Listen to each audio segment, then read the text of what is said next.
Hello friends, ഇന്ന് ഞാൻ നിങ്ങളോട് ഷെയർ ചെയ്യാൻ പോകുന്നത് ഒരു ഹോം സെർവർ എങ്ങനെയാണ് സെറ്റപ്പ് ചെയ്യാൻ ഞാൻ ചെയ്ത രൂപത്തിൽ ഞാൻ നിങ്ങളോട് പറയാം. അപ്പം എന്തുകൊണ്ടാണ് ഒരു ഹോം സെർവർ ഞാൻ സെറ്റപ്പ് ചെയ്തതെന്ന് ആദ്യം ഞാൻ പറയാം. എനിക്കൊരു ആപ്ലിക്കേഷൻ ഉണ്ട്, ട്രേഡ് ലാബ് എന്ന് പറയും. അത് നിങ്ങൾ അറിഞ്ഞു കാണുമെന്ന് ഞാൻ വിചാരിക്കണം. അതിൻ്റെ ലിങ്ക് ഞാൻ ഡിസ്ക്രിപ്ഷനിൽ ഇടാം. അപ്പോൾ ഈ ട്രേഡ് ലാബ് ഒരു ബിഗിനേഴ്സിന് ട്രേഡിങ് പഠിക്കാവുന്ന ഒരു ആപ്ലിക്കേഷനാണ്. അപ്പോൾ അതിൻ്റെ സെർവർ ഞാൻ തുടക്കത്തിൽ ക്ലൗഡിലാണ് ഇട്ടത്. അപ്പോൾ ക്ലൗഡിൽ ഫസ്റ്റത്തെ മന്ത് ബില്ല് വന്ന ഒരു 500 രൂപയായിരുന്നു. പിന്നെ അത് മന്ത് ഇങ്ങനെ കഴിഞ്ഞ് പോയും തോറും എത്ര വന്നു, ഒരു 500 കഴിഞ്ഞ് 750 അങ്ങനെ പോയി 2000 വരെ അടുത്ത് വരെ എത്തി. ഇനിയും യൂസർ കൂടുമ്പോൾ എന്ത് ചെയ്യും, സെർവറിൻ്റെ ഇത് കൂടും, സെർവറിൻ്റെ വർക്കിംഗ് ഇത് കൂടും, ലോഡ് കൂടും, അങ്ങനെ സെർവർ കോസ്റ്റ് കൂടും. അങ്ങനെ 2000 അടുത്ത് വരെ എത്തി. അപ്പോൾ ഞാൻ വിചാരിച്ചു ഒരു 2 years ഇങ്ങനെ പോയാൽ ഒരു എന്തായാലും സെർവർ കോസ്റ്റ് ഒരു 50,000 മേലെ പോകും. അപ്പോൾ ഒരു 50,000 രൂപ എൻ്റെ കയ്യിലുണ്ടെങ്കിൽ എനിക്ക് ഒരു കമ്പ്യൂട്ടർ വാങ്ങിക്കാണ്ട് നല്ലൊരു കമ്പ്യൂട്ടർ വാങ്ങാനുള്ള ക്യാഷ് ഉണ്ടല്ലോ എന്ന് ഞാൻ ആലോചിച്ചു. അപ്പോൾ ഞാൻ എന്തുകൊണ്ട് ഒരു സെർവർ വാങ്ങിക്കൂടാ, ഒരു ഹോം സെർവറായി ഡിപ്ലോയ് ചെയ്തുകൂടാ എൻ്റെ ആപ്ലിക്കേഷന്. അപ്പോൾ അങ്ങനെ ചെയ്താൽ എന്ത് ചെയ്യും, എനിക്ക് ക്ലൗഡ് ബില്ല് അടക്കേണ്ട ആവശ്യമില്ല. എൻ്റെ കമ്പ്യൂട്ടർ പിന്നെ എനിക്ക് കൂടുതൽ നോളജും കിട്ടും, ഒരു സെർവർ എങ്ങനെയാണ് സെറ്റപ്പ് ചെയ്യാൻ, അങ്ങനത്തെ കുറേ നോളജും കിട്ടും. അപ്പോൾ അത് വിചാരിച്ചാണ്ട് ഞാൻ എന്ത് ചെയ്തു, കുറച്ച് പൈസ ഇറക്കി ഒരു 40,000 അടുത്ത് ഇറക്കി ഒരു കമ്പ്യൂട്ടർ വാങ്ങിച്ചു, കമ്പ്യൂട്ടറും CPU വാങ്ങിച്ചു. അപ്പോൾ ഞാൻ അതിൻ്റെ കാര്യം ഞാൻ പറയാം, എങ്ങനെയാണ് ഹോം സെർവർ സെറ്റപ്പ് ചെയ്യേണ്ടതെന്ന്. അപ്പോൾ ഞാൻ വാങ്ങിച്ചത് ഒരു CPU വാങ്ങിച്ചു. ഇതാണ് സംഭവം. ഇതിങ്ങനെ വാങ്ങിച്ചതല്ല, ഇത് ഞാനിങ്ങനെ പറഞ്ഞു കൊടുത്ത് ഉണ്ടാക്കിച്ചാണ്. എങ്ങനത്തെ എനിക്കൊരു 500 SSD വേണം, പിന്നെ 500 GB SSD വേണം, പിന്നെ ഒരു 16 GB RAM വേണം, പിന്നെ ഒരു i5 Intel പ്രോസസ്സർ വേണം. അപ്പോൾ ഈ ഒരു കോൺഫിഗറേഷൻ പറഞ്ഞു കൊടുത്തു. അപ്പോൾ അങ്ങനെ അവർ ചെയ്തു തന്നു. ഇതിന് മൊത്തം 40,000 അല്ല, അതൊരു CPU മാത്രമാണ്. ഇതാണ് CPU. അപ്പോൾ ഇവിടെ ഇങ്ങനെ ഗ്ലാസ്സാണ്. ശരിക്കും ഇതൊക്കെ ഓണായി കിടക്കുമ്പോൾ ഉണ്ടല്ലോ നമുക്ക് തരുന്നൊരു ഫീലിങ്. ക്ലൗഡിലാവുമ്പോൾ നമ്മൾ ഹാർഡ്വെയർ കാണുന്നേ ഇല്ല, നമ്മൾ ജസ്റ്റ് കമാൻഡ് വഴി കമ്പ്യൂട്ടറിനെ കൺട്രോൾ ചെയ്യുന്നത് മാത്രമേ ഉള്ളൂ. ഇത് നമുക്ക് എന്താണ്, കമ്പ്യൂട്ടറിനെ തൊടാൻ പറ്റും. അത് ഇപ്പം ലോഡ് കൂടുമ്പോൾ ഇവിടെ ഫാൻ കറങ്ങുന്നുണ്ടോ, ഇത് നല്ല സ്പീഡ് റൺ ചെയ്യും. അപ്പോൾ അതൊരു സാറ്റിസ്ഫാക്ഷനാണ് ലോഡ് കൂടുമ്പോഴും അങ്ങനെ. അപ്പോൾ നമുക്ക് ഹാർഡ്വെയർ നമ്മളെ കയ്യിലുണ്ടെങ്കിൽ അതൊരു ത്രില്ലാണ് സംഭവം, സെർവർ റൺ ചെയ്യുമ്പോൾ. അപ്പോൾ അങ്ങനെ ഞാനിങ്ങനെ ഒരു CPU വാങ്ങിച്ച്. അപ്പോൾ ആദ്യം ഞാൻ CPU മാത്രമേ വാങ്ങിച്ചുള്ളൂ കേട്ടോ. പിന്നെ എന്ത് ചെയ്തു, പിന്നെ എൻ്റെ വീട്ടിൽ ഇൻവേർട്ടർ ഉണ്ട്. അപ്പോൾ ഇൻവേർട്ടർ ഉണ്ടായതുകൊണ്ട് തന്നെ കറണ്ട് പോയാൽ സപ്പോർട്ട് ഉണ്ടല്ലോ. അപ്പം കറണ്ട് പോയാൽ എന്താവില്ല, സെർവർ ഡൗൺ ആവില്ല, ഈ CPU ഓഫ് ആവില്ല. അതുകൊണ്ട് തന്നെ സെർവർ ഡൗൺ ആവില്ല. അപ്പോൾ അതുകൊണ്ട് കുറച്ച് ദിവസം അങ്ങനെ പോയി. പിന്നെ ഒരു ദിവസം ഞാൻ എന്ത് ചെയ്തു, കറണ്ട് പോയി. അപ്പോൾ ഇൻവേർട്ടർ എന്ത് ചെയ്തു, ഇൻവേർട്ടറിൽ പവർ പ്ലഗിൽ ഒരു വാക്യൂം ഇല്ലേ, നമ്മൾ വലിച്ചെടുക്കണേ ഡസ്റ്റ് ക്ലീനർ, അപ്പോൾ അത് ഓണായി കിടന്നിരുന്നു. അപ്പോൾ കറണ്ട് പോയപ്പോൾ അത് കറണ്ട് ഉള്ളപ്പോൾ അത് വർക്കായിരുന്നു. കറണ്ട് പോയപ്പോൾ എന്ത് ചെയ്തു, അത് കൂടുതൽ കറണ്ട് എടുത്തു. അപ്പോൾ ഇൻവേർട്ടറിൽ നിന്ന് കൂടുതൽ കറണ്ട് എടുത്താൽ ഇൻവേർട്ടർ ഉറക്കി കരയില്ലേ. അപ്പോൾ എന്ത് ചെയ്തു, അങ്ങനെ സെർവർ ഓഫായി പോയി. അപ്പോൾ ഓഫായപ്പോൾ നമ്മൾ ജസ്റ്റ് എന്ത് ചെയ്യണം, ആ ഒരു വാക്യൂം ക്ലീനറിൻ്റെ ഡസ്റ്റ് ക്ലീനറിൻ്റെ പവർ സപ്ലൈ ഓഫാക്കിയിടണം. എന്നിട്ട് നമ്മളെന്ത് ചെയ്താൽ പവർ ബട്ടൺ ആക്കിയാൽ സിസ്റ്റം ഓണായി. അപ്പോൾ ആ ഒരു ഡിലേ വന്ന് അപ്പോൾ സെർവർ ഡൗൺ ആയി. അപ്പോൾ ഞാൻ വിചാരിച്ചു ഇങ്ങനെ പോയാൽ പറ്റില്ല, ഇത് സെർവർ എന്തായാലും ഓഫായി കിടക്കാൻ പാടില്ല. അപ്പോൾ ഞാൻ എന്ത് ചെയ്തു, ഒരു CPU വാങ്ങിച്ചു. CPU അല്ല, UPS വാങ്ങിച്ചു. UPSൻ്റെ പ്രത്യേകത എന്താ വെച്ചാൽ നമുക്കറിയില്ല, അൺഇൻറ്ററപ്റ്റഡ് പവർ സപ്ലൈ ആണ്. അപ്പോൾ ഇതിന് എപ്പോഴും ഒരു കറക്റ്റ് വോൾട്ടേജ് ഇങ്ങനെ വന്നുകൊടുക്കും. അപ്പം കറക്റ്റ് ഒരു വോൾട്ടേജ് വരുമ്പോൾ എന്ത് ചെയ്യും, CPU നല്ല ലൈഫ് കിട്ടും. പിന്നെ ഇപ്പോൾ വോൾട്ടേജ് ഡിഫറൻസ് ഉണ്ടെങ്കിലും, കറണ്ട് ഉള്ളപ്പോൾ തന്നെ വോൾട്ടേജ് ഡിഫറൻസ് ഉണ്ടെങ്കിലും എന്താണ്, ഇത് നല്ല ഒരു സ്റ്റേബിൾ വോൾട്ടേജ് ആയിരിക്കും നമ്മളെ CPU കിട്ടുക. അപ്പോൾ അങ്ങനെ ഒരു മെച്ചമുണ്ട് ഈ ഒരു UPSനെ കൊണ്ട്. പിന്നെ ഒരു മെച്ചം എന്ന് പറഞ്ഞാൽ, ഞാനിപ്പോൾ പറഞ്ഞ മാതിരി ഈ കറണ്ട് ഉള്ളപ്പോൾ എന്തെങ്കിലും നല്ല പവർ കൺസ്യൂമിങ് ഡിവൈസ് വർക്കിംഗ് ആണെങ്കിൽ ഇൻവേർട്ടർ അഥവായിട്ട് അലേർട്ട് ചെയ്താലും ഹൈ അലേർട്ട് ചെയ്താലും ഓഫാവില്ലേ, ഇൻവേർട്ടർ ഓഫാവില്ലേ. അപ്പോൾ അങ്ങനത്തെ കേസിൽ ഇത് ഓഫായി കഴിഞ്ഞാലും ഇത് സപ്പോർട്ട് കൊടുക്കും കുറച്ച് നേരം. UPS വർക്കും. അപ്പോൾ ആ ഒരു പ്രോബ്ലം ഞാൻ സോൾവ് ചെയ്തു. അപ്പോൾ ഞാനൊന്ന് ഇപ്പോൾ കാണിച്ചു തരാം. ഇപ്പോൾ എന്ത് ചെയ്തു, പെട്ടെന്ന് ഇപ്പോൾ കുട്ടികൾ ആരെങ്കിലും വന്നാണ്ട് ഇത് ഓഫാക്കി, അപ്പോഴും CPU വർക്കിംഗ് ആണ്. UPS ഉണ്ടായതുകൊണ്ട് നമ്മളെ സെർവർ ഡൗൺ അല്ല, സെർവർ വർക്കിംഗ് ആണ്. അപ്പോൾ അതുകൊണ്ട് ആ ഒരു പ്രോബ്ലം UPS സോൾവ് ചെയ്തു. അത് കുറച്ച് നേരം നിൽക്കുള്ളൂ, എന്നാലും എന്താണ് ആ ഒരു പ്രോബ്ലം നമ്മൾ സോൾവ് ചെയ്തു.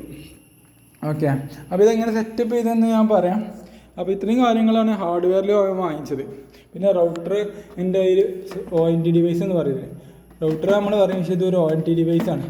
അപ്പം ഇത് ഓൾറെഡി ഉണ്ടായിരുന്നു. പിന്നെ ഇത് രണ്ടും ഞാൻ വാങ്ങിച്ചു. ഇത് രണ്ടാം വാങ്ങിച്ചിട്ടുള്ളൂ. ഇത് മോണിറ്റർ അല്ല, ഇതൊരു ഇവിടുത്തെ TV ആണ്, LED TV ആണ്. അപ്പോൾ ഇത് ഞാൻ എന്ത് ചെയ്തു, ചില സമയത്ത് എന്ത് ചെയ്തു, ഇതിനെ കണക്ട് ചെയ്യും, മോണിറ്ററായിട്ട് ഉപയോഗിച്ചു. അങ്ങനെ ഞാനിതിന് കോൺഫിഗറേഷൻ, ഇതാണ് എത്രയാണ് ഹാർഡ്വെയർ. അപ്പോൾ പിന്നെ ഇതിൻ്റെ കോൺഫിഗറേഷൻ ഞാൻ പറഞ്ഞുതരാം.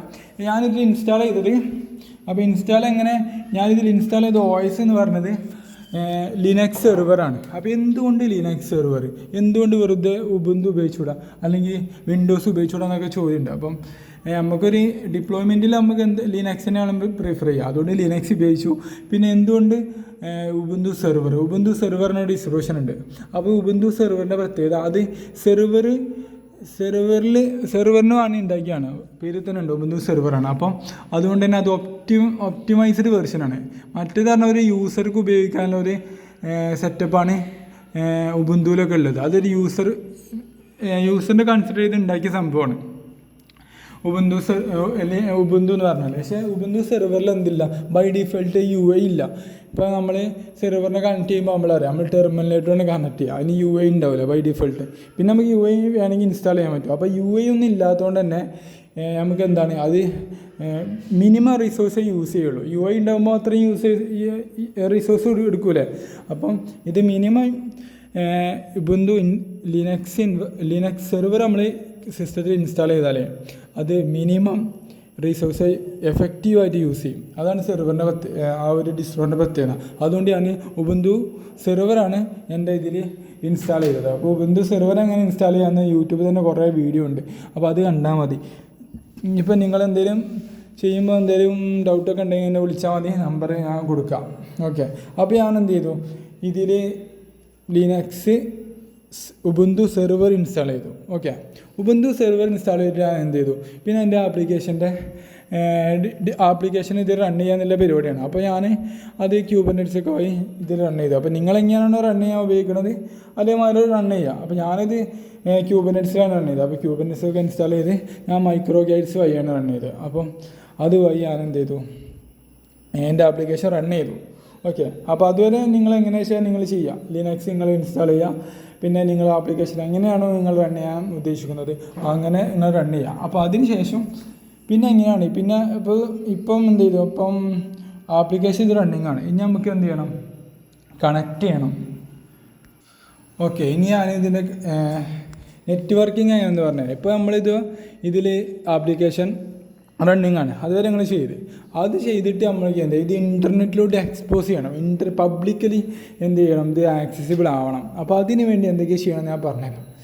അപ്പോൾ അതിന് വേണ്ടി എന്താ നമുക്കറിയാം, ഇൻ്റർനെറ്റിൽ നമുക്ക് ആക്സസ് ചെയ്യണമെങ്കിൽ നമുക്കൊരു IP അഡ്രസ്സ് വേണം അല്ലേ. ഓക്കെ, അങ്ങനെയാണ് നമ്മൾ ചെയ്യുക, IP അഡ്രസ്സ് വേണം. അപ്പോൾ IP അഡ്രസ്സ് ഞാൻ എന്ത് ചെയ്തതെന്ന് വെച്ചാൽ സ്റ്റാറ്റിക് IP പർച്ചേസ് ചെയ്യാൻ പോയി. അപ്പോൾ സ്റ്റാറ്റിക് IP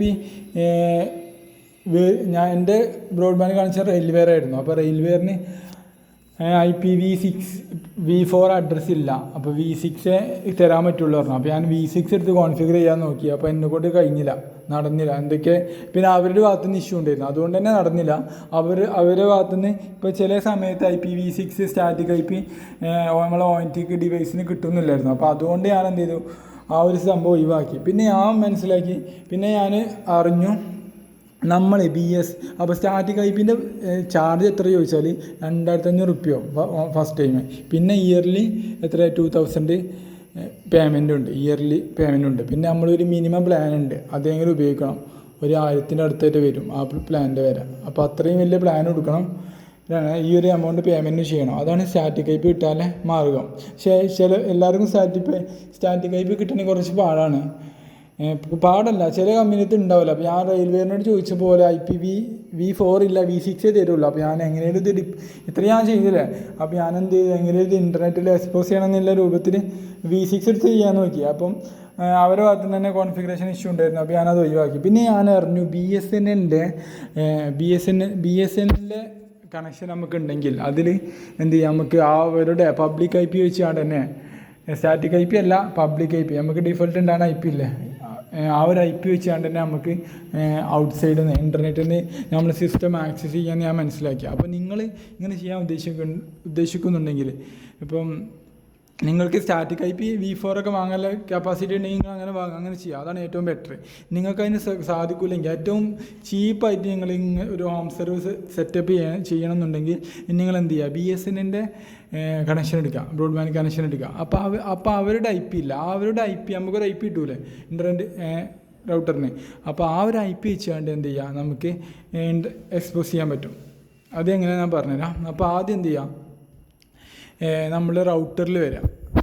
ഇപ്പം നിങ്ങൾക്ക് കണക്ഷൻ ഉണ്ട്, എന്നിട്ട് എന്ത് ചെയ്യുക, നിങ്ങൾക്ക് ONT ഡിവൈസിൽ ലോഗിൻ ചെയ്യാം, റൗട്ടറിൽ ലോഗിൻ ചെയ്യുക. അതെങ്ങനെ ചെയ്യുക വെച്ചാൽ, നമ്മളിതാ എല്ലാ അധികവും റൗട്ടറിൻ്റെ IP ഇങ്ങനെ ആയിരിക്കും സ്റ്റാർട്ട് ചെയ്യണം, 192.168. ആ ഒരു സീരീസിലേക്കാണ് സ്റ്റാർട്ട് ചെയ്യുക. അപ്പോൾ റൗട്ടറിൻ്റെ IP എപ്പോഴും ഫസ്റ്റത്തെ നമ്പറിലുണ്ടാവും. അപ്പോൾ ഇതാണ് എൻ്റെ റൗട്ടറിൻ്റെ IP അഡ്രസ്സ്. നിങ്ങളത് മിക്കവാറും ഇത് തന്നെ ആയിരിക്കും എന്ത് ചെയ്യുക, റൗട്ടറിൻ്റെ IP അഡ്രസ്സ്. അപ്പോൾ അതിലൂടെ നമ്മൾ ആക്സസ് ചെയ്യുക, അങ്ങോട്ട് ആക്സസ് കൊടുക്കുക. അപ്പോൾ എന്ത് ചെയ്യും, അങ്ങോട്ട് റിക്വസ്റ്റ് കൊടുക്കുക 192. കണ്ടോ, ഞാനിങ്ങനെ റിക്വസ്റ്റ് കൊടുത്തു 192.168.1.1 അടിച്ചാൽ മതി. ബാക്കിയുള്ള റൗട്ട് അവിടെ ഓട്ടോമാറ്റിക്കായി ആഡാവും. ഓക്കെ, അത് അടിക്കുക. അപ്പോൾ ബൈ ഡിഫോൾട്ട് ഒരു യൂസർ നെയിം പാസ്വേഡ് ഉണ്ടാവും. അപ്പോൾ അത് അടിച്ചാണ് എന്ത് ചെയ്യുക, നമ്മൾ ലോഗിൻ ചെയ്യുക. പിന്നെ ക്യാപ്ച അടിക്കുക LOT. അപ്പോൾ എന്തിനാണ് ഇതിലോട്ട് ലോഗിൻ ചെയ്യുന്ന ഞാൻ കാര്യം പറഞ്ഞുതരാം. ഇപ്പോൾ നമ്മൾ ഒരു ഇൻ്റർനെറ്റിലൂടെ ഇപ്പോൾ ഹോം നെറ്റ്വർക്കിൽ എന്ന് പറഞ്ഞാൽ റൗട്ടറിൻ്റെ IP വെച്ചുകൊണ്ടാണ് നമ്മൾ ഇൻ്റർനെറ്റിൽ ആക്സസ് ചെയ്യുക. അപ്പോൾ ഏത് ഡിവൈസും റൗട്ടറിൽ കണക്ട് ചെയ്താൽ എന്ത് ചെയ്യണേ, നമുക്കൊരു ലോക്കൽ IP ഉണ്ടാവും, ലോക്കൽ നെറ്റ്വർക്കിൽ IP ഉണ്ടാവും. അതേമാതിരി എന്ത് ചെയ്യുക, അപ്പോൾ ആദ്യം ഇത് കണക്ട് ചെയ്യണ്ടോ, അത് ഞാൻ വിട്ടുപോയി. ഞാൻ എന്തെങ്കിലും ഒരു LAN കേബിൾ വഴി കണ്ടോ, LAN കേബിൾ വഴി ഞാൻ എൻ്റെ റൗട്ടറിലോട്ടൊരു കണക്ഷൻ കൊടുത്തു. അപ്പോൾ ഇതിന് IP കിട്ടി, ഇതിന് എന്ത് കിട്ടി, ലോക്കൽ IP ഇതിന് കിട്ടി. പക്ഷേ ഇതിന് എന്ത് ചെയ്താൽ ഇൻ്റർനെറ്റ് ആക്സസ് ചെയ്യുമ്പോൾ ഏത് ഡിവൈസ് ആയിക്കോട്ടെ, നമ്മൾ വൈഫൈയിൽ കണക്ട് ചെയ്ത് ഏത് ഡിവൈസ് ആണെങ്കിലും നമുക്കൊരു ലോക്കൽ IP ഉണ്ടാവും. ഇനി നമ്മൾ ഇൻ്റർനെറ്റ് ആക്സസ് ചെയ്യുമ്പോൾ ഈ റൗട്ടറിൻ്റെ പബ്ലിക് IP വെച്ചുകൊണ്ടാണ് ഇൻ്റർനെറ്റ് ആക്സസ് ചെയ്യുക. ഓക്കെ, അപ്പോൾ ഏത് ഡിവൈസും നമ്മളെ വീട്ടിൽ ഏത് ഡിവൈസും ഇൻ്റർനെറ്റ് ആക്സസ് ചെയ്യുമ്പോൾ ഇതിൽ കണക്റ്റഡ് ആണെങ്കിൽ ഈ ഒരു റൗട്ടറിൻ്റെ പബ്ലിക് IP വെച്ചുകൊണ്ടാണ് ഇൻ്റർനെറ്റ് ആക്സസ് ചെയ്യുക. ഓക്കെ, അങ്ങനെയാണ് അതിൻ്റെ വർക്കിംഗ്, നെറ്റ്വർക്ക് സെറ്റപ്പ് ചെയ്യും ബൈ ഡിഫോൾട്ട്. അപ്പം ഇനി നമ്മൾ എന്താ ചെയ്യുന്നത് വെച്ചാൽ, ഇപ്പോൾ നമ്മൾ ഒരു IP കിട്ടിയല്ലോ, ഇതിൻ്റെ IP നമുക്കറിയാം. എങ്ങനെ അറിയാം, അത് നിങ്ങൾക്ക് അറിയാമെന്ന് വിചാരിക്കുന്നു. നമ്മൾ വാട്ട് ഈസ് മൈ IP നോക്കിയാൽ മതി.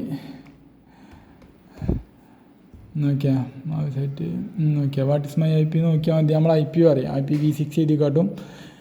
കണ്ടോ, നമ്മളെ IPv4 ഇത് ഡിക്റ്റേറ്റ് ആയിട്ടില്ല, എഴുതി കാട്ടും. നമ്മൾ IP അഡ്രസ്സ് എഴുതി കാട്ടും.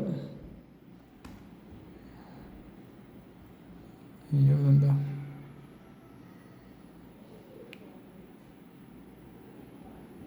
ഓക്കെ, അങ്ങനെ നമ്മൾ IP അഡ്രസ്സ് കണ്ടെടുക്കുക.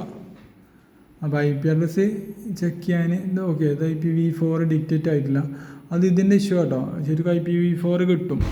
അപ്പം ഈ ഒരു സെറ്റപ്പിൻ്റെ പ്രത്യേകത എന്താണെന്ന് വെച്ചാൽ, ഈ IPv4 ഇല്ലേ അല്ലെങ്കിൽ IPv6, ഈ രണ്ട് IP അഡ്രസ്സും സ്റ്റാറ്റിക് അല്ല. സ്റ്റാറ്റിക് IP കിട്ടണമെങ്കിൽ ഞാൻ പറഞ്ഞു എമൗണ്ട് കൊടുക്കണം. പക്ഷെ നമ്മൾ എമൗണ്ട് കൊടുക്കാതെ മുന്നോട്ട് പോകാനാണ് നമ്മളെ പ്ലാനെങ്കിൽ ഈ ഒരു IPv6ഉം ഈ രണ്ട് വേർഷൻസും എന്ത് ചെയ്യുക, നമ്മൾ റൗട്ടർ സ്വിച്ച് ഓഫ് ആയി തുറക്കുമ്പം ഓണാക്കി ഓഫ് ആക്കുമ്പോൾ റൗട്ടർ IP മാറും. അതാണ് ഇതിൻ്റെ പ്രത്യേകത, റൗട്ടറിൻ്റെ IP മാറും. അപ്പോൾ റൗട്ടറിൻ്റെ IP മാറിയാൽ എങ്ങനെയാണ് നമ്മൾ പബ്ലിക്കിൽ ഇത് ആക്സസ് ചെയ്യുക. ഓക്കെ, അത് ഞാൻ പിന്നീട് പറയാം. ആദ്യം കോൺഫിഗറേഷൻ ഞാൻ പറഞ്ഞുതരാം. നമ്മളെന്ത് ചെയ്യുക, അപ്പം കണ്ടോ, ഞാൻ ഇതിലോട്ട് ആക്സസ് ചെയ്യുകയാണ്. ഞാൻ യൂസർ നെയിമും പാസ്വേഡും ക്യാപ്ചർ ചെയ്തുകൊണ്ട് ആക്സസ് ചെയ്തു. എന്നിട്ട് എന്ത് ചെയ്യണമെന്ന് വെച്ചാൽ, ഇപ്പോൾ നമ്മളൊരു റൗട്ടറിനൊരു പബ്ലിക് IP ഉണ്ടല്ലോ, ആദ്യം ഇവിടെ കാണാൻ പറ്റും. ഓക്കെ, അത് ഞാൻ കാണിച്ചുതരാം. സ്റ്റാറ്റസ് വാൻ കണക്ഷൻ നോക്കുക, IP അഡ്രസ്സ്. ഇതാണ് എൻ്റെ IP അഡ്രസ്സ് കണ്ടോ. ഇതാണ് എൻ്റെ IP അഡ്രസ്സ്, IPv4 അഡ്രസ്സ്. അതിങ്ങനെ നോക്കാം, അല്ലെങ്കിൽ ഇങ്ങനെ ഒരു IP സർവീസിൽ പോയി കണ്ട് അങ്ങനെ നോക്കാം. അപ്പോൾ ഏതായാലും ഒരു IP അഡ്രസ്സ് എനിക്ക് കിട്ടിയല്ലോ കണ്ടോ. ഇതാണ് എൻ്റെ IPv4, ഇതാണ് എൻ്റെ IPv6. അപ്പോൾ IPv4 വഴി എങ്ങനെ ആക്സസ് ചെയ്യാമെന്ന് ഞാൻ കാണിച്ചു തരാം. ഓക്കെ, അപ്പോൾ ഈ ഒരു IPv4 അഡ്രസ്സാണ് നമ്മുടെ അഡ്രസ്സ്. പക്ഷേ ഇതിങ്ങനെ ഇടയ്ക്കിടയ്ക്ക് എന്ത് ചെയ്യും, ചേഞ്ച് ചെയ്യും അല്ലേ. അപ്പോൾ ആ ചേഞ്ച് ചെയ്ത് നിൽക്കുന്ന പ്രോബ്ലം നമുക്ക് ലാസ്റ്റ് സോൾവ് ചെയ്യാം. അപ്പോൾ ആദ്യം എന്ത് ചെയ്യുക, ഈ ഒരു സംഭവം നെറ്റ്വർക്ക് ഈ ഒരു അഡ്രസ്സ് നമ്മുടെ ബ്രൗസറിൽ കൊടുത്താൽ എന്ത് ചെയ്യണം, നമുക്ക് എന്ത് ചെയ്യണം, നമ്മുടെ ഈ ഒരു കമ്പ്യൂട്ടറിനെ ആക്സസ് ചെയ്യണം. അതെങ്ങനെ ചെയ്യാമെന്ന് നോക്കാം. അപ്പോൾ നമ്മുടെ ഈ ഒരു IP അഡ്രസ്സിൽ എന്ത് ചെയ്യണം, ഇപ്പോൾ നമ്മൾ റിക്വസ്റ്റ് കൊടുക്കുക, ബൈ ഡിഫോൾട്ട് 80 എന്നുള്ള പോർട്ടിലോട്ടാണ് എന്ത് വേണം, റിക്വസ്റ്റ് വേണം. ബൈ ഡിഫോൾട്ട് 80 ആണ്. ഈ 80 എഴുതിയിട്ടില്ലെങ്കിൽ എന്ത് ചെയ്യണം, 80 ആയിട്ട് എടുക്കും. ബൈ ഡിഫോൾട്ട് പോർട്ട് 80 ആണ്. അപ്പോൾ എന്ത് ചെയ്യുക, ഒരു HTTP കോള് ഈ ഒരു IP വഴി കൊടുക്കണമെങ്കിൽ എന്ത് ചെയ്യുക, നമ്മുടെ റൗട്ടർ അതിന് പോർട്ട് ഫോർവേഡിങ് എന്ന് പറയും. പോർട്ട് ഫോർവേഡിങ് എന്ന് പറഞ്ഞാൽ ഇപ്പം നമ്മുടെ ഈ ഒരു IP എന്ന് പറഞ്ഞാൽ നമ്മളെ ONT ഡിവൈസിൻ്റെ ഈ ഒരു ഡിവൈസിൻ്റെ IP ആണ് ആ ഒരു സംഭവം. 58 തുടങ്ങുന്ന ഈ IP. അപ്പം ഇതിലോട്ടൊരു റിക്വസ്റ്റ് വന്നാൽ ഏത് പോർട്ടിലേക്കോ ആയിക്കോട്ടെ, 80 ആയിക്കോട്ടെ, ഏത് പോർട്ടിലേക്കോ ഒരു റിക്വസ്റ്റ് വന്നാൽ എന്ത് ചെയ്യണം, നമ്മൾ അതിനെ ഇങ്ങോട്ട് ഈ ഒരു കമ്പ്യൂട്ടറിലോട്ട് പോർട്ട് ഫോർവേഡിങ് ചെയ്യണം. അപ്പോൾ ഈ ഒരു പോർട്ട് ഫോർവേഡിങ് ആണ് നമ്മൾ ചെയ്യാൻ പോകുന്നത്. ഓക്കെ, അപ്പോൾ നമ്മൾ IP നമ്മൾ ബ്രൗസറിൽ അടിച്ചാൽ അങ്ങോട്ട് റിക്വസ്റ്റ് കൊടുത്താൽ ഇങ്ങോട്ട് വരും, ഇതിലോട്ടാണ് വരിക. ഈ ഒരു റിക്വസ്റ്റ് നമ്മൾ ഇങ്ങോട്ട് റീഡയറക്റ്റ് ചെയ്യിപ്പിക്കണം. അതാണ് ഫോർവേഡ് ചെയ്യിപ്പിക്കണം. അതിൻ്റെ പേരാണ് പോർട്ട് ഫോർവേഡിങ്. അപ്പോൾ ഈ പോർട്ട് ഫോർവേഡിങ് അങ്ങനെ ചെയ്യാനാണ് നമ്മൾ നോക്കുന്നത്. അങ്ങനെ ചെയ്താലുള്ളൂ എന്ത് ചെയ്യാം, ആ ഒരു IP അഡ്രസ്സ് വേറെ റിക്വസ്റ്റ് കൊടുത്താൽ നമ്മളെ സെർവറിലോട്ട് വരുള്ളൂ. അപ്പോൾ ഇതിന് വേണമെങ്കിൽ അത് കിട്ടണമെങ്കിൽ നമ്മൾ എന്ത് ചെയ്യണം, ഇങ്ങനെ ലോഗിൻ ചെയ്യുക, ONT ഡിവൈസിൽ ലോഗിൻ ചെയ്യുക. എന്നിട്ട് എന്ത് ചെയ്യുക, ഇപ്പം നിങ്ങൾ ഉപയോഗിക്കുന്ന ONT ഡിവൈസിനനുസരിച്ച്, അതിൻ്റെ വേർഷൻസ് അനുസരിച്ച്, അതിൻ്റെ മോഡൽ അനുസരിച്ച് ഒരു UI ഡിഫറൻസ് ഉണ്ടാവും. അപ്പം ആ ഒരു ഡിവൈസിൽ എങ്ങനെ പോർട്ട് ഫോർവേഡിങ് ചെയ്യാമെന്ന് നിങ്ങൾ നെറ്റിൽ അടിച്ചാൽ തന്നെ നിങ്ങൾക്ക് കിട്ടും. അപ്പോൾ ഞാൻ എൻ്റെ ഡിവൈസിൽ എന്താണ് ചെയ്യാൻ, എങ്ങനെ ചെയ്യാൻ കാണിച്ചുതരാം. അല്ല, ആപ്ലിക്കേഷനിൽ ടാബ്ലറ്റ് അവിടെ ഓപ്പൺ ആക്കുക. എന്നിട്ട് എന്ത് ചെയ്യുക, അഡ്വാൻസ്ഡ് നാറ്റ് എടുക്കുക. ഇവിടെ കണ്ടോ DMS കോൺഫിഗറേഷൻ കണ്ടോ. അപ്പോൾ ഇതാണ് എന്ത്, എൻ്റെ ഇതിൻ്റെ IP, സെർവറിൻ്റെ IP. നമ്മൾ വൈഫൈ കണക്ട് ചെയ്യുമ്പോൾ ഒരു IP കിട്ടൂലേ, ഇതാണ് എന്ത്, എൻ്റെ സെർവറിൻ്റെ IP, ലോക്കൽ IP. അപ്പോൾ ഈ ഒരു DMS ഹോസ്റ്റ് IP അഡ്രസ്സിൽ ഞാനത് കൊടുക്കുക. അതെങ്ങനെ കിട്ടുക, അത് ആ സെർവറിൽ നമുക്ക് നമ്മളെ ഇഫ് കോൺഫിഗ് അടിച്ചാൽ കിട്ടും. നമ്മളെ ലോക്കൽ IP എങ്ങനെ കിട്ടുകയെന്ന് നിങ്ങൾക്ക് എടുക്കാൻ അറിയാലോ, ലിനക്സിൽ എങ്ങനെയാണ് അത് നിങ്ങൾ നോക്കുക. എന്നിട്ട് ആ IP ഇവിടെ കൊടുക്കുക, എന്നിട്ട് സേവ് വെക്കുക. ഇതിലെന്താ വെച്ചാൽ ഈ ഒരു IPക്കുള്ള സെക്യൂരിറ്റി ഇത് ഒഴിവാക്കലാണ് ഇതിൻ്റെ മെയിനായിട്ടുള്ള ചെയ്യണത്. എന്നിട്ട് നമ്മൾ എന്ത് ചെയ്യാം, നാറ്റ് കോൺഫിഗറേഷൻ അതിലോട്ട് വരിക. എന്നിട്ട് നമ്മൾ ഇതൊക്കെ ഞാൻ ആഡ് ചെയ്താൽ കേട്ടോ. ഇതെന്തോ ചോദിച്ചാൽ ആഡ് കൊടുക്കുമ്പോൾ ഒരു പേര് കൊടുക്കാം. ഇപ്പോൾ ഞാൻ എന്ത് കൊടുക്കുക,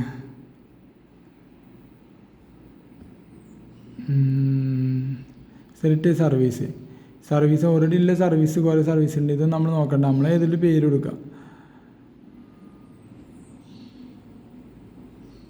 അങ്ങനെ സർവീസ് കൊടുക്കേണ്ട ആവശ്യമില്ല. നമ്മൾ ഡിഫൈനെ സർവീസ് കൊടുക്കുക. എന്നിട്ട് ഒരു പേര് കൊടുക്കുക, അതായത് ഹോം സെർവർ.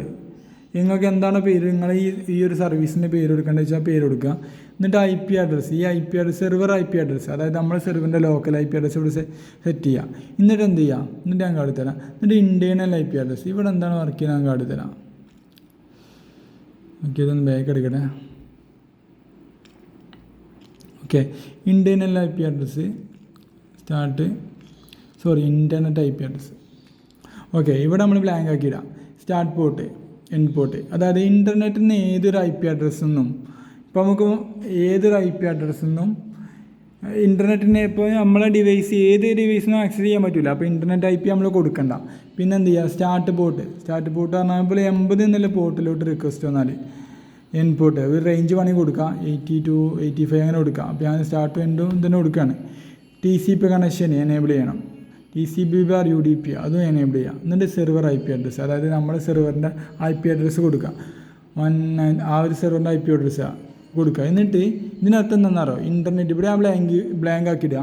ഇൻ്റർനെറ്റിൽ നിന്ന് ഏതൊരു IP നിന്നും റിക്വസ്റ്റ് വന്നാൽ എങ്ങിട്ട് ഈ ഒരു റേഞ്ചിലോട്ട് റിക്വസ്റ്റ് വന്നാൽ ഞാനിപ്പോൾ 80 എന്നുള്ള പോർട്ടിലേക്ക് റിക്വസ്റ്റ് വന്നാൽ ഏത് പ്രോട്ടോക്കോളിൽ TCP UDP പ്രോട്ടോക്കോളിൽ ഏത് റിക്വസ്റ്റ് വന്നാലും ഇവിടെ നമ്മൾ സെർവറിൻ്റെ IP കൊടുത്തു ആ സെർവറിൻ്റെ ഈ ഒരു പോർട്ടിലേക്ക് പോകണം എന്നാണ് പറഞ്ഞു കൊടുത്തിരിക്കുന്നത്. ഓക്കെ, അപ്പോൾ ഞാൻ എന്ത് ചെയ്തു, ഇൻ്റർനെറ്റിൽ നിന്ന് 8ലേക്ക് വന്നാൽ ഇവിടെയാണ് എൻ്റെ 80 കൊടുക്കും സെർവറിൻ്റെ IP കൊടുത്തു, അങ്ങനെ സേവ് ചെയ്താണ്. അപ്പോൾ നിങ്ങൾക്ക് ഏത് പോർട്ടാണ് ഓപ്പൺ ആക്കേണ്ടത് അത് കൊടുക്കുക. അപ്പോൾ ബൈ ഡിഫോൾട്ട് എന്തൊക്കെ നിങ്ങൾ ചെയ്യണം, 80 എന്നുള്ള പോർട്ട് നമ്മൾ വേണം, HTTPS 443 വേണം. പിന്നെ നിങ്ങൾക്ക് SSH ഒക്കെ കണക്ട് ചെയ്യാൻ അതും കൊടുക്കണം, 22 അത്രയേറ്റ പോർട്ട് അതും കൊടുക്കണം. അപ്പോൾ ഏതൊക്കെയാണോ സർവീസ് നിങ്ങൾക്ക് വേണ്ടത് ആ പോർട്ടൊക്കെ നിങ്ങൾ കൊടുക്കുക, എനേബിൾ ചെയ്യുക. ഇപ്പോൾ ഞാൻ എന്ത് ചെയ്തു, 80 ഇത് മാത്രം കൊടുത്തിട്ടുള്ളൂ, നിങ്ങൾ കാണിച്ചു തരാൻ വേണ്ടിയിട്ടുണ്ടോ.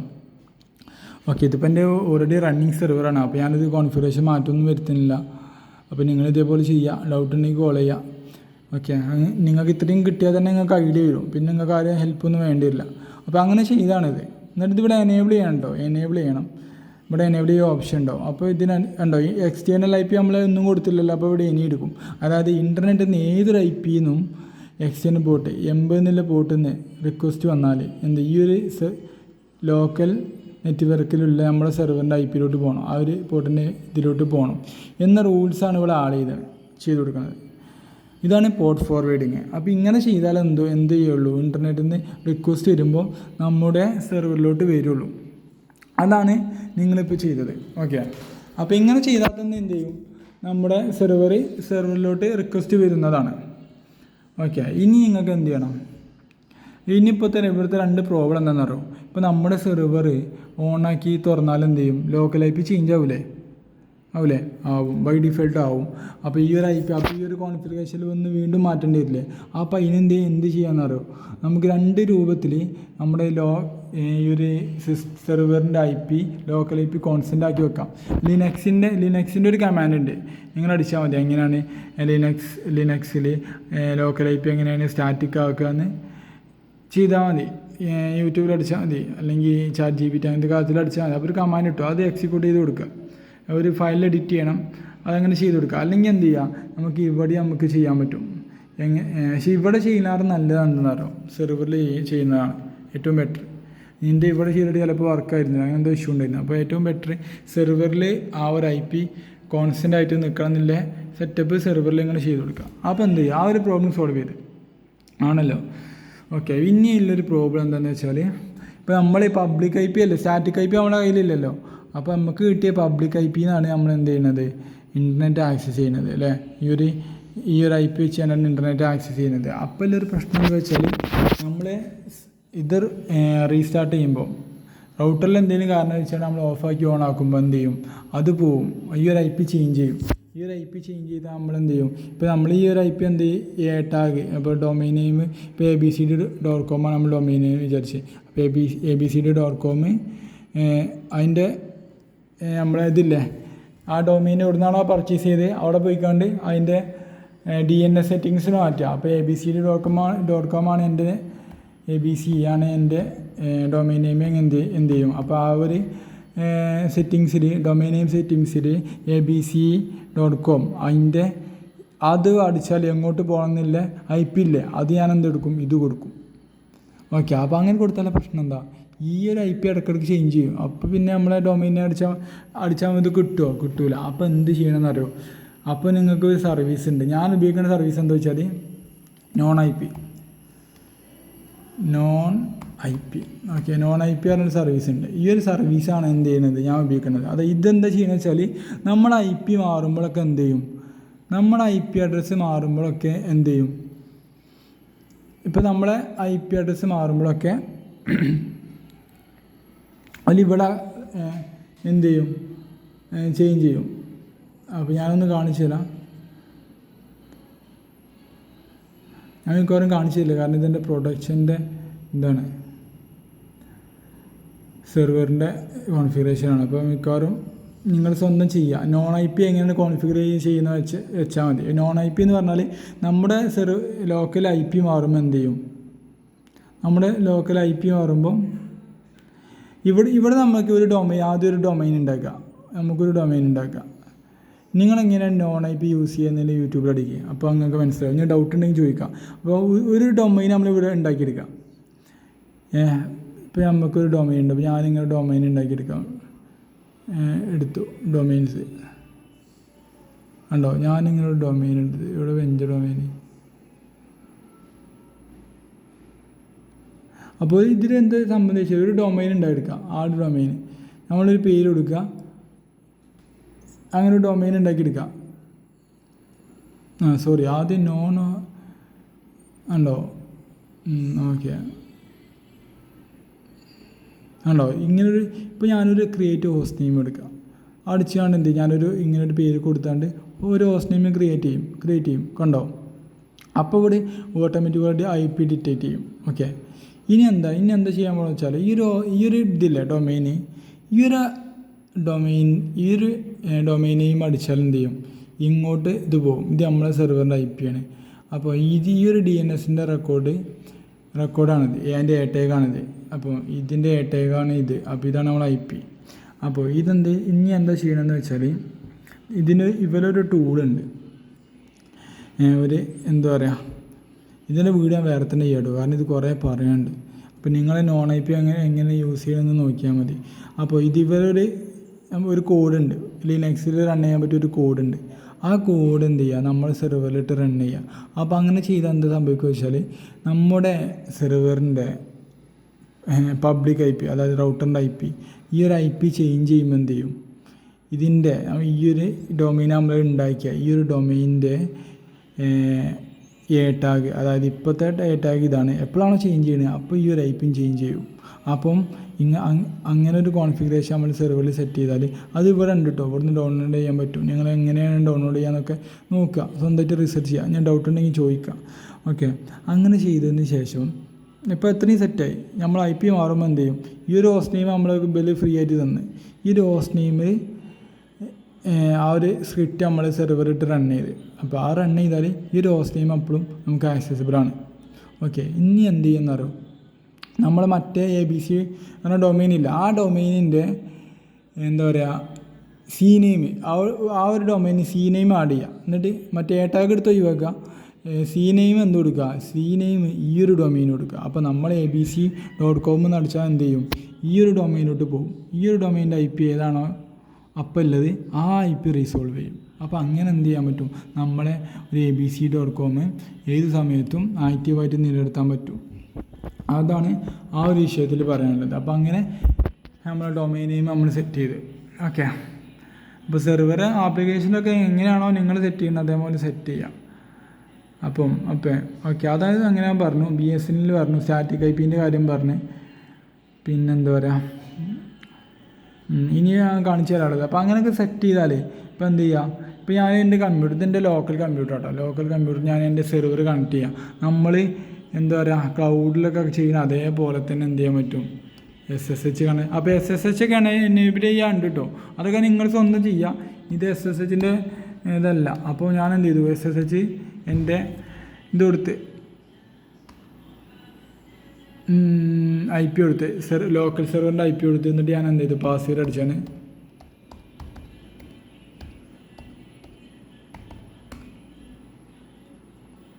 കണ്ടോ, ഞാൻ എന്ത് ചെയ്തു, എൻ്റെ സെർവറിലോട്ട് ഞാൻ ആക്സസ് ചെയ്തു. ഈ ഒരു സംഭവം ഞാനിപ്പോൾ ആക്സസ് ചെയ്ത് എന്താണ്, ലോക്കൽ IP അഡ്രസ്സ് വെച്ചാണ്. അപ്പോൾ ഈ ഒരു നെറ്റ്വർക്കിൽ നിന്ന് ഞാൻ പോയാൽ എന്ത് ചെയ്താൽ കിട്ടില്ല, എനിക്ക് ഈ ഒരു ഇത് കിട്ടില്ലല്ലോ.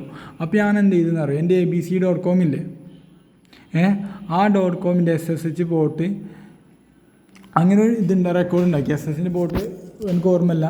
ആ ഒരു പോർട്ടിൻ്റെ അങ്ങോട്ടൊരു ഇപ്പം അത് SSH ഇങ്ങനെ, ഇപ്പോൾ നമ്മളെ abc SSH abc.com അടിച്ചാൽ ഓൾറെഡി എൻ്റെ അടിച്ചുകൊണ്ട് അങ്ങോട്ട് തരാം. SSH സോറി, ആദ്യം ഇവിടുന്ന് എക്സിറ്റ് ചെയ്യണമല്ലേ, എക്സിറ്റ്. ഓക്കെ, ഞാൻ എന്ത് SSH ഉണ്ടോ, ഇത് ഓൾറെഡി ഞാൻ സോറി ആ അഡ്രസ്സ് കാണില്ല. അപ്പോൾ ഇങ്ങനൊരു അഡ്രസ്സ് ഈ ഒരു ഡൊമൈൻ നെയിം ഉണ്ട് വിചാരിക്ക്, IP അഡ്രസ്സിന് പകരം നമുക്ക് ഡൊമൈൻ നെയിം കൊടുക്കാൻ പറ്റും. നമ്മൾ അവിടെ ക്രിയേറ്റ് ചെയ്ത ഹോസ്റ്റ് നെയിം അല്ലെങ്കിൽ നമ്മൾ abc.com ഒക്കെ കൊടുക്കാൻ പറ്റും. അങ്ങനെ കൊടുത്താൽ എന്ത് ചെയ്യണം, അങ്ങനെ കൊടുത്തിട്ട് ഇപ്പോൾ abc.com വിചാരിച്ചാൽ അങ്ങനെ കൊടുത്തിട്ട് അങ്ങനെ കൊടുക്കുക. അങ്ങനെ കൊടുത്താൽ എന്ത് ചെയ്യും, IP അഡ്രസ്സ് എല്ലാം റിസോൾവ് ചെയ്യുക. അപ്പോൾ ഇവിടെ പബ്ലിക് IP വരും. നമ്മളെ abc.com കൊടുത്താൽ എന്ത് ചെയ്യും, ഇവിടെ പബ്ലിക് IP ആണ് റിസോൾവ് ചെയ്യുക. abc.com കൊടുത്ത് നമ്മൾ IP അറിയില്ലല്ലോ. അപ്പോൾ ഇത് SSH എങ്ങനെയാണ് പബ്ലിക്കിൽ ആക്സസ് ചെയ്യാൻ ഞാൻ പറയുന്നത്. അപ്പോൾ abc.com പഠിച്ചാൽ ഇപ്പോൾ നമ്മൾ നോൺ IP ഉപയോഗിച്ചുകൊണ്ട് എന്ത് ചെയ്യും, പബ്ലിക് IP ഇവിടെ റിസോൾവ് ആവും. ഓക്കെ, അങ്ങനെ ഇവിടെ റിസോൾവ് ആവണം. ആദ്യം നമ്മൾ സെർവറിൽ SSH കോൺഫിഗർ ചെയ്യണം. പിന്നെ ഇങ്ങനെ റിമോട്ട് കമ്പ്യൂട്ടറിൽ നിന്ന് ആക്സസ് ചെയ്യണമെങ്കിൽ എന്ത് ചെയ്യണം, പോർട്ട് ഫോർവേഡിങ് വീണ്ടും ചെയ്യണം. നമ്മളിപ്പോൾ ചെയ്ത അതേപോലെ തന്നെ SSHൻ്റെ പോർട്ട് എത്രയാണോ അത് കൊടുക്കുക. ഓക്കെ, അങ്ങനെയൊക്കെ ചെയ്യാൻ പറ്റും. പിന്നെ ഞാൻ എന്ത് ചെയ്തു, എനിക്ക് ഇതിൽ കുറച്ച് UI ഉപയോഗിക്കണം. ലിനക്സ് സെർവറിൽ ഞാൻ കുറച്ച് വെർച്വൽ മെഷീനൊക്കെ ഇൻസ്റ്റാൾ ചെയ്തിട്ടുണ്ട്. അപ്പം ഞാൻ ഹാക്കിങ്ങും പഠിക്കുന്നുണ്ട്. അപ്പം അതിൻ്റെ ഭാഗമായി കണ്ട് ഞാൻ എന്ത് ചെയ്തു, വെർച്വൽ ബോക്സൊക്കെ ഇൻസ്റ്റാൾ ചെയ്തു. എൻ്റെ മാക്കിൽ അധികം സ്പേസ് ഇല്ല, 250 ഉള്ളൂ. അപ്പോൾ ഞാൻ എന്ത് ചെയ്തു, വെർച്വൽ ബോക്സ് ഇൻസ്റ്റാൾ ചെയ്തു. അപ്പോൾ എനിക്കത് എന്താ ചെയ്യുക, എൻ്റെ കമ്പ്യൂട്ടറിൽ അത്രയും റിസോഴ്സ് യൂസ് ആവില്ല. എനിക്ക് ഈ ഒരു കമ്പ്യൂട്ടർ വെച്ചാണ്ട് എൻ്റെ വെർച്വൽ ബോക്സ് യൂസ് ചെയ്യാൻ പറ്റും. അതെങ്ങനെയാണ് കാണിച്ചു തരാം. അപ്പോൾ ഞാൻ എന്ത് ചെയ്തു, ലിനക്സ് സെർവറിൽ എങ്ങനെയാണ് UI കോൺഫിഗർ ചെയ്യാമെന്നുള്ള ഇതുണ്ട്, വീഡിയോസ് ഉണ്ട്, ഡോക്യുമെൻറ്റേഷൻ ഉണ്ട്. അത് കണ്ടുകൊണ്ട് എന്ത് ചെയ്തു, ഞാനത് വിൻഡോസ് സെർവറിൽ UI ഇൻസ്റ്റാൾ ചെയ്തു. അപ്പോൾ നിങ്ങൾ വിചാരിക്കും അങ്ങനെയാണ് UI എനിക്ക് വേണമെന്നുണ്ടെങ്കിൽ നേരിട്ട് ഉബുണ്ടു ഡെസ്ക്ടോപ്പ് ഉപയോഗിച്ചൂടെ എന്ന് ചോദ്യം ഉണ്ടാവും. അപ്പോൾ അങ്ങനെ ചിന്തിക്കരുത്. എന്നാലും എന്താണ് ഒപ്റ്റിമൈസ്ഡ് വേർഷൻ എന്താണ്, ഉബുണ്ടു സെർവർ തന്നെയാണ്. ഓക്കെ, UI ഉണ്ടെങ്കിലും. ഓക്കെ, അപ്പോൾ എന്നിട്ട് എന്ത് ചെയ്തു, പിന്നെ ഒരു ആപ്ലിക്കേഷൻ ഉണ്ട്, വിൻഡോസിൻ്റെ ഒരു ആപ്ലിക്കേഷൻ ഉണ്ടല്ലോ, ഇതാണ് ആപ്ലിക്കേഷൻ. ഈ ഒരു AnyDesk വിൻഡോസ് ആപ്പ് പറഞ്ഞൊരു ആപ്ലിക്കേഷൻ ഉണ്ട്. ഈ ഒരു ആപ്ലിക്കേഷൻ എന്ത് ചെയ്യുക, ഈ ഒരു ആപ്ലിക്കേഷൻ എങ്ങനെ ഉപയോഗിക്കാമെന്നുള്ളത് നോക്കിയാൽ മതി. ഈ ഒരു ആപ്ലിക്കേഷൻ വഴി ഞാൻ എന്ത് ചെയ്തു, എൻ്റെ സെർവറിനെ കണക്ട് ചെയ്യും. കണ്ടോ ഇപ്പോൾ ഞാൻ കൊടുത്തു നോക്കണേ, അത് നിങ്ങൾ കണ്ടില്ലേ, DNSൻ്റെ പേരാണ് അവിടെ കൊടുത്തത്. ഇതെന്താണെന്നറിയോ, ഈ സെർവറല്ല, എൻ്റെ കമ്പ്യൂട്ടറല്ല, ആ ഒരു സെർവറിനെയാണ് ഞാൻ എൻ്റെ ഈ ഒരു ലോക്കൽ മാക്കിൽ നിന്ന് എന്ത് ചെയ്യണത്, കണക്ട് ചെയ്യണേ. ഞാനവിടെ വെർച്വൽ ബോക്സൊക്കെ ഇൻസ്റ്റാൾ ചെയ്തേക്കണേ. ഉണ്ടോ വെർച്വൽ ബോക്സ്, എൻ്റെ മാക്കിൽ വെർച്വൽ ബോക്സ് ഇൻസ്റ്റാൾ ചെയ്യാൻ കുറച്ച് സമയം എടുക്കും. സമയമല്ല, റിസോഴ്സ് ഇല്ല. ഞാൻ എന്ത് ചെയ്തു, ഈ ഒരു കമ്പ്യൂട്ടറിനാണ് ആക്സസ് ചെയ്യുന്നത്, എൻ്റെ സെർവറിനെ. അപ്പോൾ ഇതെനിക്ക് ഈ ലോക്കൽ നെറ്റ്വർക്ക് മാത്രമല്ല കേട്ടോ, എവിടെ നിന്നും ആക്സസ് ചെയ്യാൻ പറ്റും. അപ്പോൾ ഇതിൻ്റെ പ്രോട്ടോക്കോളിൻ്റെ ഇപ്പോൾ ഈ ഒരു പ്രോഗ്രാം റിമോട്ട് ഡെസ്ക്ടോപ്പ് എന്ന് പറയും. ആ റിമോട്ട് ഡെസ്ക്ടോപ്പിൻ്റെ പോർട്ട് എത്രയാണോ ഉള്ളത് അത് ഞാൻ അവിടെ കോൺഫിഗർ ചെയ്തിരിക്കണേ. അപ്പോൾ നിങ്ങൾ വീഡിയോ ബാക്ക് അടിച്ചാണ്ട് ആ പോർട്ടൊക്കെ നോക്കിയാൽ മതി, അല്ലെങ്കിൽ നോക്കിയെടുത്താൽ മതി, ഇൻ്റർനെറ്റിൽ നിന്ന് എടുത്താൽ മതി. അപ്പോൾ അങ്ങനെയൊക്കെ ചെയ്യാം. ഇത്രയാണ് ഇത് വീഡിയോയിൽ പറയാനുള്ളത്. അപ്പോൾ ഹോം സെർവറിൽ എങ്ങനെ സെറ്റപ്പ് ചെയ്യാൻ ഞാൻ ചെയ്ത രൂപത്തിലൊക്കെ നിങ്ങളോട് പറഞ്ഞു. അതിൻ്റെ ബെനിഫിറ്റ് എന്താണ്, ഇപ്പോൾ നമുക്ക് കമ്പ്യൂട്ടറിൽ റിസോഴ്സ് ഇല്ലെങ്കിൽ വേറൊരു നമ്മുടെ വീട്ടിൽ ഇങ്ങനെ കമ്പ്യൂട്ടർ വെച്ചാൽ എന്ത് ചെയ്യാൻ പറ്റും, നമുക്കതൊക്കെ ഉപയോഗിക്കാൻ പറ്റും. ഓക്കെ, പിന്നെ ഞാൻ ചെയ്തൊരു കാര്യം പറഞ്ഞാൽ, ഇതിപ്പോൾ എന്താണ്, ഞാൻ എൻ്റെ ലൈഫ് കൂട്ടാൻ വേണ്ടി ഫുള്ള് റൺ ചെയ്താൽ കുറച്ച് ചൂടാവില്ലേ. അപ്പോൾ ഞാൻ എന്ത് ചെയ്തു, രാത്രി 1 മണിക്ക് ഒരു ക്രോൺ ജോബ് സെറ്റ് ചെയ്തു. 1 മണിക്ക് എന്ത് ചെയ്യും, സെർവറിൻ്റെ ബാക്കപ്പ് ഒക്കെ എടുത്ത് വെക്കും. ആമസോണിൻ്റെ S3 ഡാറ്റാബേസിൻ്റെ ബാക്കപ്പ് SQL ഫയലാക്കി പോവും. അതിനുശേഷം സെർവർ തന്നെത്താലെ ഓഫാവും, 1 മണിക്ക് ഓഫാവും. അപ്പോൾ അത്രയും കൂളിംഗ് ആവില്ലേ. അങ്ങനെ നിങ്ങൾക്ക് വേണമെങ്കിൽ ഫുൾ ടൈം റൺ ചെയ്യുക, പക്ഷേ ചൂടാവുണ്ടോ നോക്കണം. അപ്പോൾ ഞാൻ എന്ത് ചെയ്തു, സെർവർ ഇത്രയും പൈസ കൊടുത്ത് വാങ്ങിയല്ലേ, കുറച്ച് കാലം നിൽക്കട്ടെ വിചാരിച്ചാണ് എന്ത് ചെയ്തു, സെർവർ എന്ത് ചെയ്തു, ഇങ്ങനെ 1 മണിക്ക് ഓഫാക്കിടും. എന്നിട്ട് രാവിലെ നീച്ച് 1 മണിക്ക് തന്നെത്താൽ ഓഫാവും. പിന്നെ രാവിലെ നീച്ച് ഞാൻ തന്നെ എന്ത് ചെയ്യും, സ്വിച്ചൊക്കെ ഇട്ട് ഓണാക്കി വെക്കും. ഓക്കെ, അത്രയാണ് പറയാനുള്ളത്. അപ്പോൾ ഈ ഒരു സെർവർ ശരിക്കും സെർവർ ഡിവൈസ് പറഞ്ഞാൽ ഇതൊരു സെർവർ ഡിവൈസ് അല്ല കേട്ടോ, ഇത് നമ്മളെ PC ഡിവൈസാണ്. ഇപ്പോൾ നമ്മുടെ പേഴ്സണൽ ആവശ്യത്തിനുള്ള ഒരു ഡിവൈസാണിത്. പക്ഷേ സെർവറിൻ്റെ കമ്പ്യൂട്ടറിന് നല്ല വിലയാണ്. ഒരു സെർവർ എങ്ങനെ ഡിസൈൻ ചെയ്യാം, സെർവർ ഉണ്ടാക്കുക, അത് സെർവർ ഓണാക്കിയാൽ ഒരിക്കലും ഓഫ് ആവില്ല എന്നുള്ള രൂപത്തിലാണ് ഉണ്ടാക്കുക. അപ്പോൾ അത്രയും പവർഫുള്ളായ ഹാർഡ്വെയർ ആയിരിക്കും അതിൽ ഉപയോഗിച്ചിരിക്കുക. കൂളിങ്ങൊക്കെ ഇല്ല ഹാർഡ്വെയർ ആയിരിക്കും ഉപയോഗിച്ച് വെക്കുക. അതേപോലെ തന്നെ ഇപ്പോൾ ഇതിലൊരു CPU നമുക്ക് ഇടാൻ പറ്റുള്ളൂ സെർവറിൽ. ചിലപ്പം ഒന്നിൽ കൂടുതൽ CPU ഒക്കെ ഇടാൻ പറ്റും. ഇത് 2 റാമിൻ്റെ സ്ലോട്ടുള്ളൂ, അതിൽ കൂടുതൽ റാമിൻ്റെ സ്ലോട്ടുകളൊക്കെ ഉണ്ടാവും. ഓക്കെ, അതേപോലെ തന്നെ മറ്റ് SSD അങ്ങനത്തെ കുറേ പരിപാടി നടക്കും. സെർവർ ഡിവൈസ് വാങ്ങിയാൽ നടക്കും. ഇതേ കാര്യങ്ങൾക്ക് സെർവർ ഡിവൈസ് വാങ്ങിയാലും പറ്റുള്ളൂ. പക്ഷേ സെർവർ ഡിവൈസ് നല്ല വിലയാണ്. എന്താ വില എന്നറിയും, നല്ല വിലയാണ് സെർവർ ഡിവൈസിന്. അപ്പം നമുക്ക് എന്ത് ചെയ്താൽ നമ്മളെ ആവശ്യം നടക്കാനും പഠിക്കാനും ഇങ്ങനത്തെ ഒരു കമ്പ്യൂട്ടർ സിസ്റ്റം മതി. ഓക്കെ, അത്രയാണ് ഈ വീഡിയോയിൽ നിങ്ങളോട് പറയാനുള്ളത്. Thank you so much for watching. എന്തെങ്കിലുമൊക്കെ ഉണ്ടെങ്കിൽ വാട്സപ്പിൽ കോൺടാക്ട് ചെയ്യുക. വിളിച്ചാൽ ചിലപ്പോൾ എടുക്കില്ല, അറിയില്ല, അതുകൊണ്ടാണ്. പിന്നെ നല്ല ബിസി ആയിരിക്കും. അതുകൊണ്ട് നിങ്ങൾ എന്ത് ചെയ്യുക, വാട്സപ്പിൽ മാത്രം കോൺടാക്ട് ചെയ്യുക. വാട്സപ്പിൽ വോയിസൊക്കെ ഇടാം. എന്ത് ഡൗട്ട് ഉണ്ടെങ്കിൽ ചോദിക്കുക. ഞാനിങ്ങനെ കുറേ ആൾക്കാരോട് ചോദിച്ചു കിടന്ന് ഡെവോപ്സ് ഇങ്ങനത്തെ നെറ്റ്വർക്ക് എഞ്ചിനീയേഴ്സിനെ ലിങ്ക്ഡിൽ കണക്ട് ചെയ്ത് എങ്ങനെ ഇതൊന്ന് ചെയ്യുമെന്ന് പറഞ്ഞു തരുമോ ഒക്കെ ചോദിച്ചിട്ടുണ്ട്. പക്ഷെ ഓലൊന്നും എന്ത് ചെയ്യും, അവർക്കൊക്കെ വേറെ പണിയുണ്ടാവും. ഓലൊന്നും റെസ്പോണ്ട് ചെയ്തില്ല. ചിലപ്പോൾ അറിയാത്തതുകൊണ്ടാവാം. ഞാനെന്ത് ചെയ്തു, ഞാൻ തന്നെ നെറ്റ്വർക്കിൻ്റെ ബേസിക്കാണ് പഠിച്ചു കൊടുത്ത്. അങ്ങനെ പഠിച്ചിട്ട് എന്ത് ചെയ്ത് ഇതാണ് സെറ്റപ്പ് ആക്കിയെടുത്ത്. നിങ്ങൾക്ക് ഇത്രയും കാര്യം ഞാനിപ്പോൾ നിങ്ങൾക്ക് ഫുള്ളൊന്നും പറഞ്ഞു തന്നിട്ടില്ല. ഇതിൻ്റെ എങ്ങനെയാണ് ചെയ്യുക, എന്തൊക്കെ കാര്യങ്ങൾ ഇതിലുണ്ട്, അങ്ങനത്തെ മാത്രമേ പറഞ്ഞു തന്നിട്ടുള്ളൂ. നിങ്ങൾ സ്വന്തമായിട്ട് ചെയ്യുക. ഡൗട്ട് ഉണ്ടെങ്കിൽ വിളിക്കുക, വേറെ വീഡിയോസ് വാച്ച് ചെയ്യുക. അങ്ങനെ മുന്നോട്ട് പോവാം. Okay guys, thank you so much. Signing off.